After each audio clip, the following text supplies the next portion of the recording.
NGE, Nobody Dies Chapter 15, Creating Children Through Science, an Evangelion fanfic. The long and short of it was that Red discovered that Kaworu Nagisa was an Nephilum, and as such could regenerate much like she could. So, when she showed up with Nagisa in Tovia Section 2, Ritsuko made a list of everything she did to Nagisa during their alone time before the SEAL charter plane took him back to Germany. Cheerful, happy, pleasant to be around and a nice conversationalist, he nonetheless flinched when Red stared at him. The reasons became evident when Akagi compiled and listed what Red did to him during their altercation. Ocular virginity? Gendo Igari asks, what does loss of ocular virginity mean? Akagi walks around Igari's desk, leans in, and whispers the answer in his ear. Misato, Maya, and Peter watch as Igari's face turns pale and his eyes go wide. That is just wrong.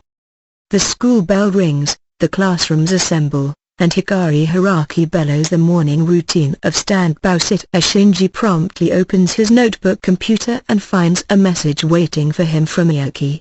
Grinning, he opens an email and raises an eyebrow, glancing to the empty seat next to him. Asuka hasn't returned to school yet, still recovering from the weekend. His mother and Misato's recommendation. I have heard that your friend has had a bad weekend, the message reads. Can I start emailing her? Okay, he types back, how do you know about that, anyway? Do you work for NERV? In a sense, she writes back, once again responding to the email almost the moment it is sent, my parents work for NERV. I find myself there a lot.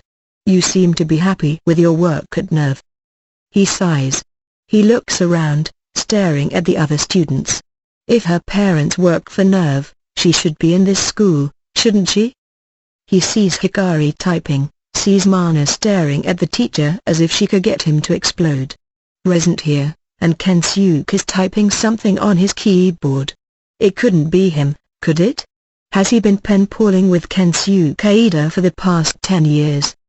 He really hoped Miyaki was a girl, too. Okay, you can start emailing her, he writes back, her email is. Chapter 15, Creating Children Through Science. The door to the apartment opens, and Asuka gives off an uneasy smile as she stares into the gaze of Yuikari. The older woman smiles back and waits for Asuka to stand aside and let her enter, taking a seat at the chair in the living room and gesturing to the couch. Nodding, Asuka sits down, hands folded in her lap. I understand, Yui says, that you and Shinji slept on the couch when you came back home after the incident. Why? I didn't want to be alone, she says, biting her lip as she stutters, and we knew Misato didn't want us in the same bed. So he suggested the couch. I understand, Yui responds, I can't simply keep your mother from interacting with you. As much as a problem as you have with her, she is one of the 3 heads of Project E. Do you want to keep working for me? Asuka nods, quickly. Why yes, I do, she says, I really do. Good, Yui says, and sighs, Shinji's worried. He really is. I have to say, my son is quite taken with you, Asuka. I don't think I've ever seen him so concerned with another person before. Asuka nervously smiles, folding her hands tightly, her cheeks creeping red. My son doesn't connect with people easily, Yui says, and he certainly doesn't go out of his way for other people like he does for you.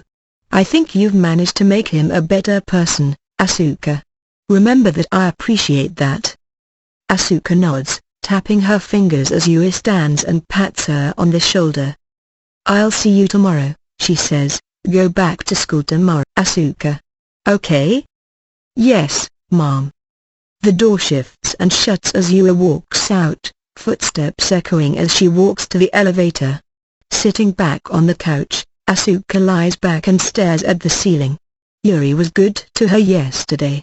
She always associated him with Mother, how Mother ignored her in favor of Uri. But that is flawed. It has to be. Mother gave her a roof over her head. Mother paid for her college tuition in full. Mother took her out of the EVA program, yes, But why was it? She kept hearing those accusations when they found the scars and the marks on her neck. They accused Mother of using her in a contact experiment, and the contact experiment, in theory, achieved primary synchronization between the solenoid material of the Evangelion type core and the pilot. Possible side effects of unstable synchronization experiment: full integration, partial integration.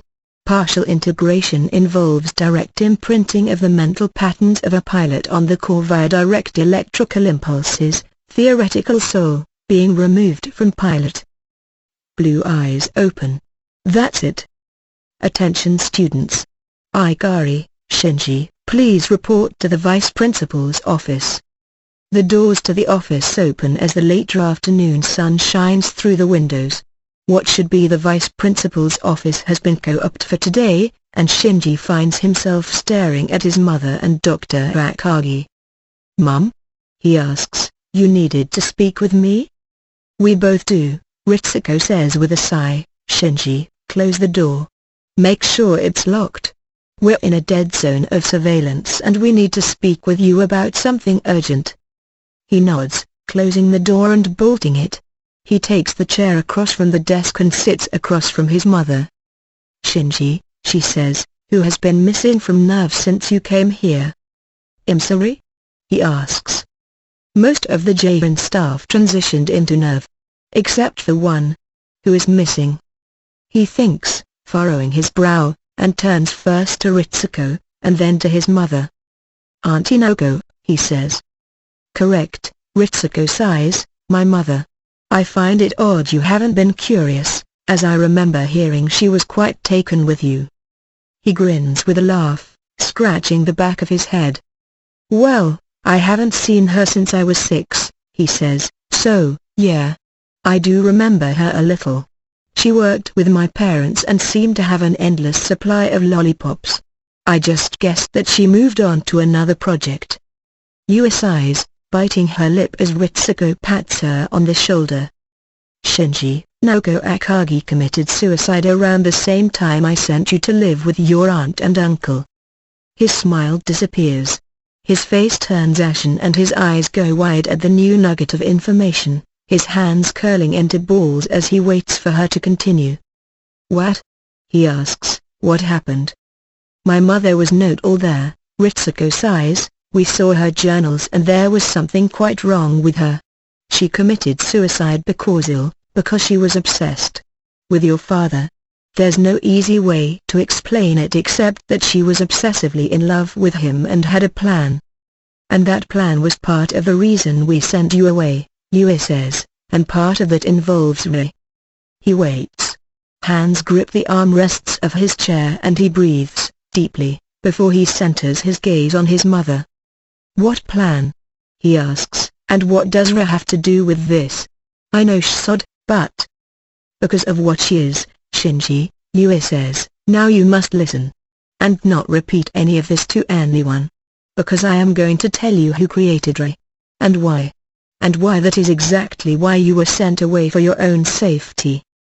Her hand hovers at the office door and waits, and for a moment Asuka considers the situation. She wants to talk to her, but this was impulsive. Going from the apartment to Nerve 1 just to get confirmation that her mother cares? Interrupting what could be important work? She knocks on the door, and the door opens. The room is empty, only a desk light on, her desk the mess she expected it to be and the rest of the office almost bare save for the recliner by the bookcase, where she guesses mother sleeps most nights when she can't make the time to go home. She walks in, spotting a red folder on the desk. Standing in the doorway, she considers the options available to her, staring across at the folder and seeing a picture on the folder. A picture, she realizes from the light reflecting off the bend, of her. Asuka turns, breath catching in her throat to come face to face with her mother. "What are you doing?" Kyoko asks. I came by tea to ask you something."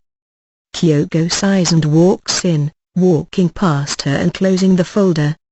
"Well, ask it," she says. "I have a meeting with Commander Ikari in 10 minutes and they are all still sore with me over what you have done to yourself.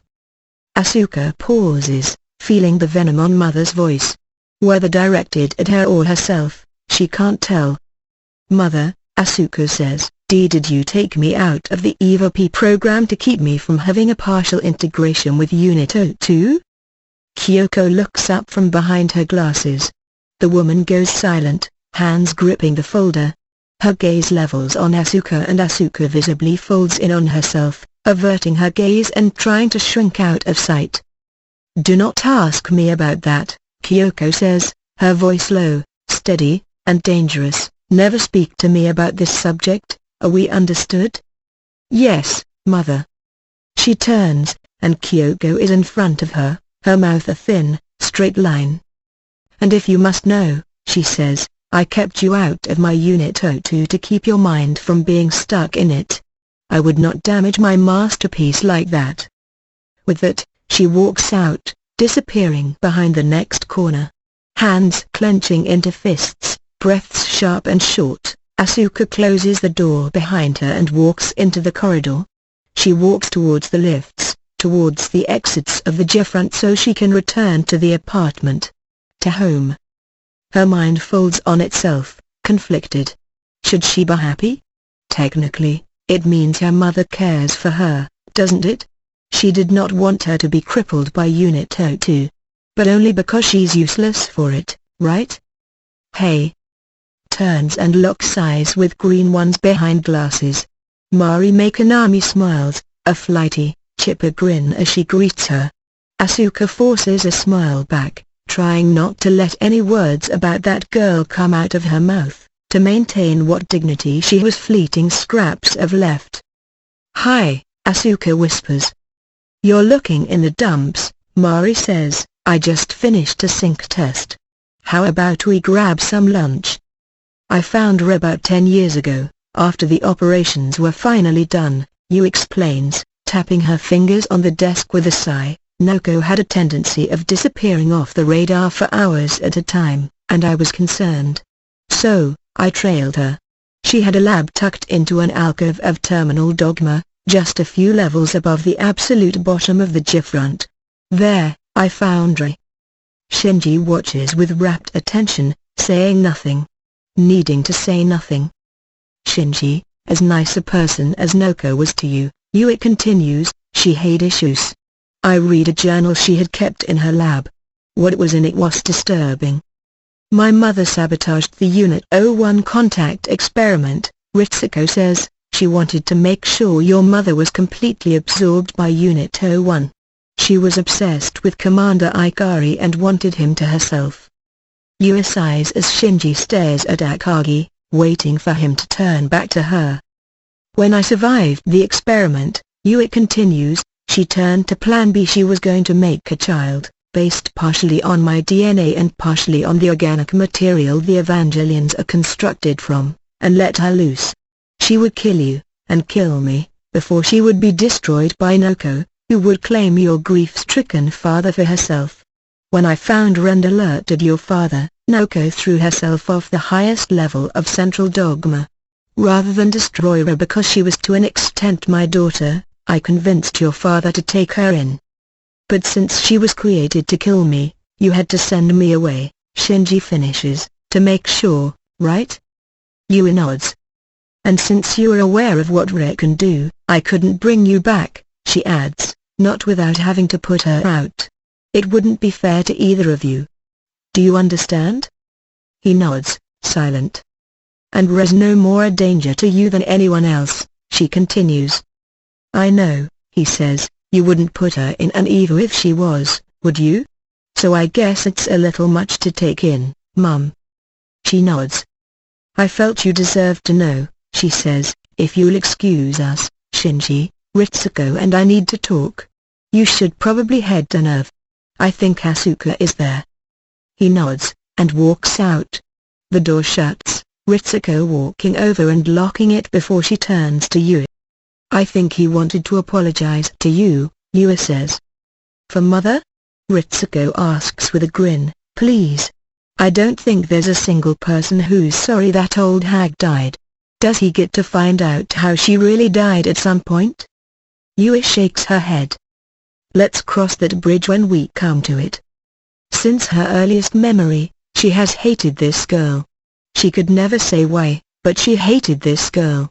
This girl, mother said, was everything you are not, and therefore she has to be your enemy. This girl was the result of your father straying, betraying you. This girl was the result of your mother being cast aside, of you being cast aside, made into the worthless little girl you are. The girl sits across from her. She should grab the knife from the silverware, end this. Sure, it's plastic, but it will do the job, albeit slowly.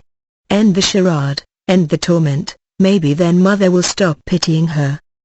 Hey, Scar. Looks up, and Mari smiles. How's things going at home? Mari asks. Papa's been asking and he never seems to find himself in the same room as you. It's fine, Asuka says, it's fine. Her smile fades, pursing her lips. You don't like me very much, do you? The glasses-wearing girl asks, picking at her salad. Don't blame you, though. As much as he spoils me, my father's been something of a sod to you. Asuka blinks, staring at Mari, and with a sigh turns back to her soup. So, Mari says, since we're sisters. We're not, Asuka hisses. We are, Mari cuts in, didn't your mum ever tell you? Asuka stares at her, mouth open in an unspoken question. I was born 3 months after my parents married, Mari says. We're not step-sisters, Scar. We're half-sisters. Are you seriously telling me your mum never mentioned this to you? Nerve Bethany, somewhere in the Black Sea off of Russia. A new day dawns and a door opens as the distinguished, older man with receding silver hair and a well-kept white moustache walks in, adjusting his blue tie and lab coat as automated sanitizers spray him with mist. Good morning, everyone, he shouts in a thick German accent. Morning, Albert, the perky blonde in the nerve skirt uniform says, handing him a thermos of coffee as he walks past. Your patient is waiting. Whistling to himself, the scientist walks through the white strip-lit hallways of Bethany, deep underground, underneath a ring of abandoned missile silos built in the latter half of the Cold War. Sipping the coffee as he enters the central chamber, Albert waits as the great carousel spins around, the opening into the central chamber mooring before him. Blowing air out his lips, sipping his coffee, he walks in and waits as the glass tube containing his patient tries his. Inside, the eye blinks. Well, good morning, Albert says, shall we begin? For some reason, her mother raised her to murderously hate her own half-sister. Those thoughts ring through Asuka's head as Mari stares at her, the normally chipper girl silent and contemplative. She picks at her salad as Asuka stares at her soup, tapping her fingers in tune with her thoughts. If it helps, Mari says, breaking the silence, my pa was always a little bitter towards your mum. Until recently, when my mum left him holding the bag. I guess it does, Asuka says, I guess it does. A little. And I guess both our parents have been sods in this case, Mari says. Look, he can't say what my mum did was right, but I don't hold it against you. I can only ask that we get off on a better foot. Is that all right? A trembling smile, hands balled into fists. She clenches her eyes shut and says nothing, staring at the soup, staring at the red liquid as her eyes lose focus. She has to hate the girl, and mother said so. But mother wants her to hate her own sister, and why would she do that? And well, in any case, Mari says, patting her hand and bringing her out of her stupor, since we're sisters, and since my father's something of a hopeless case on this, I've got to take initiative. So, what's your schedule for the rest of the day? She looks from side to side, then back and Mari. I was going to back home. Well, you'll do that later, Mari says, sipping her canned tea. First things first. You're getting a makeover. I'm sorry? As much as I'd love to have you in a two-step on your mum, Mari says, I figure the best way I can strike a proverbial blow is by taking you out. You need a new outlook, and I think a new look. Make Shinji chase after you a bit, right? Fingers tap on the table. For some reason, she has an idea that she will not be allowed to simply bow out of this activity. And for some reason, she is wondering if she would want to. "Okay," she says, "I guess." Not the cheeriest outlook, Mari says with a smirk, "but we can work on that, too." "Well," subject remains nominally responsive, Albert says, tapping his pen on the clipboard, and borderline oblivious to outward stimuli. No response to electrochemical therapy or directed shocks, and the regeneration rate remains, as before, at 0 level. Placing the clipboard down, he taps the button on the wall and the keyboard and monitor fold out. "Now," he says, "let's get back to alpha wave bombardment, shall we, little guy? Let's see if that puts some pep in your step." Somewhere along the line of asking where Asuka went and finding out where she went, he ran into Uri. As it turns out, they were going to the same place, and after some uneasy greetings the two find themselves sitting on a bench outside of the local nerve-sponsored spa, waiting for the girls. "So," Shinji says. "So," Yuri responds. The two sigh in time, staring at each other and then back at the doors. "I think 2G has to do this a lot, too," Shinji says. "Isn't he the stupid one? He's also the whipped one." A groan from the two.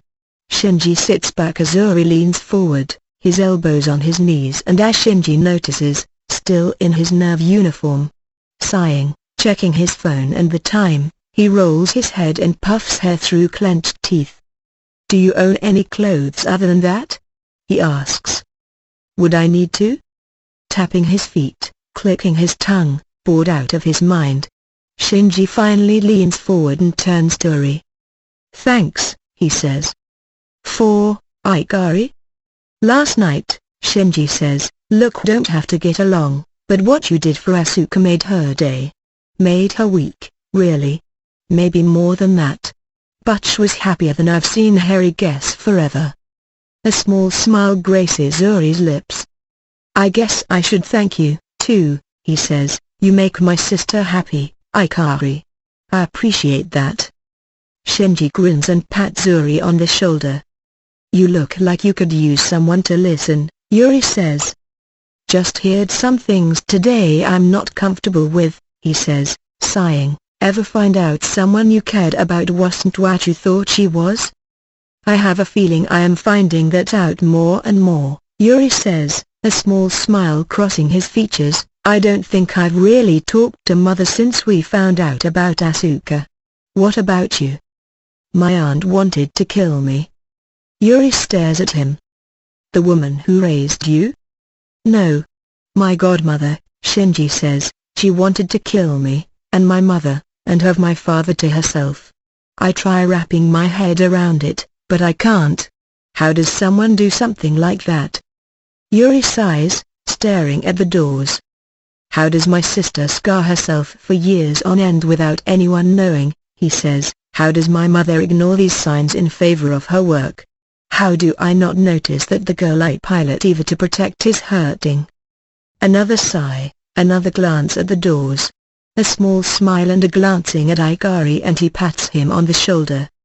"People are flawed," he says, "and we do not know each other like we could.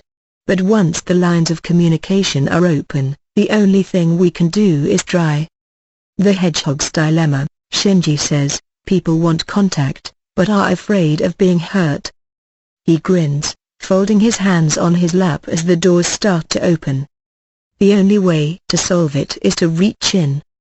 "Well, this is interesting," Albert says, "very interesting." Scratching his head, turning around to the canister, he walks over and kneels down, watching as the eye watches him back. It is odd, he thinks.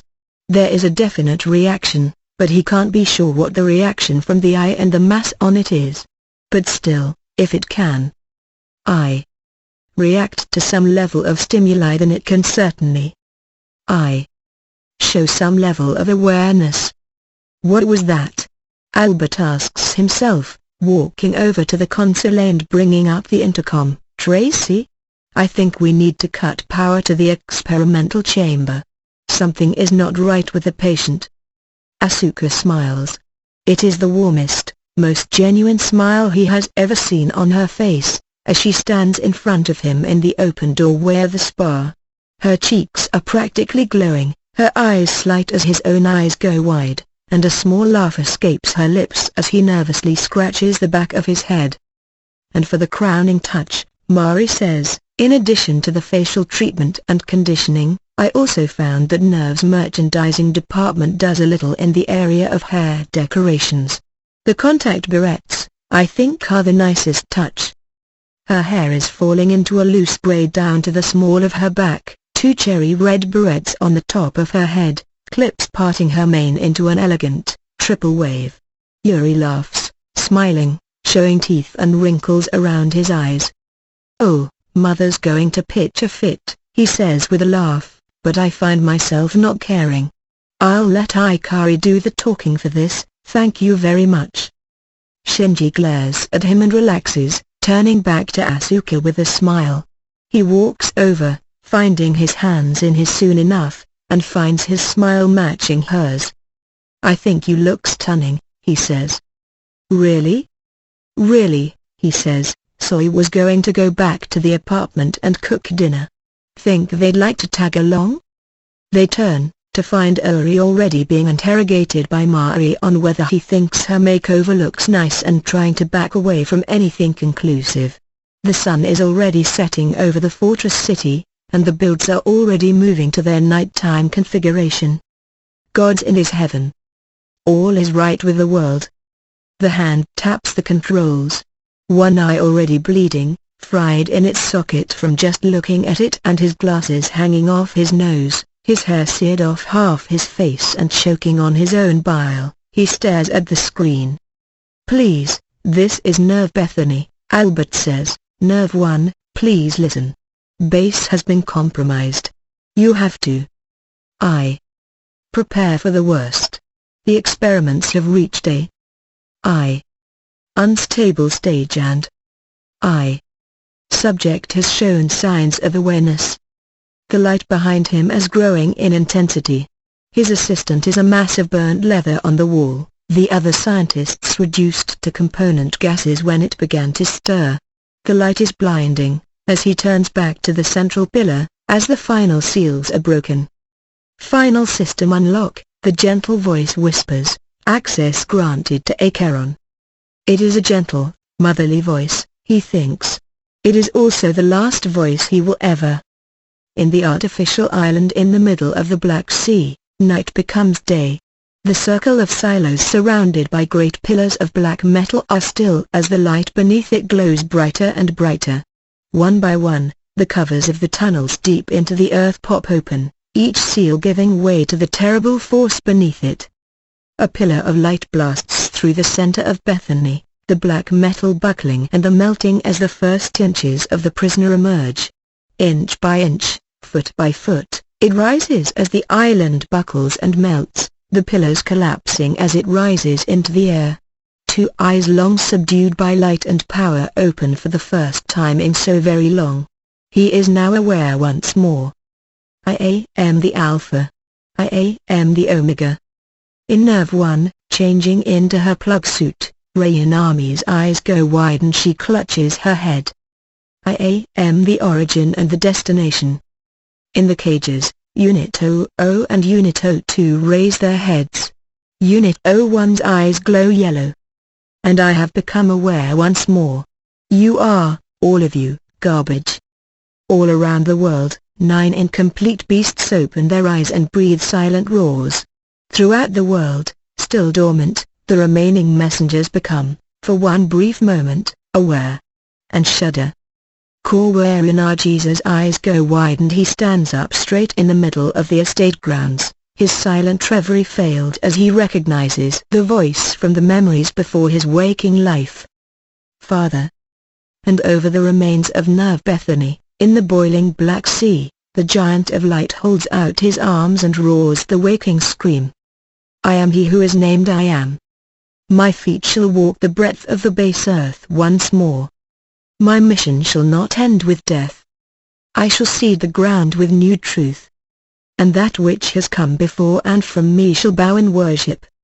I am the Alpha. I am the original. I am the creation of God. I am the first of the messengers, and I am coming for the one who is my opposite. I am Adam. I am coming.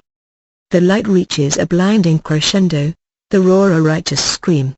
Circles of white surround the giant as the six-clawed wings extend from its back and surround it, and in a single moment, as even the remains of the island are evaporated by his very presence, he is gone. And every alarm in Tokyo 3 goes berserk.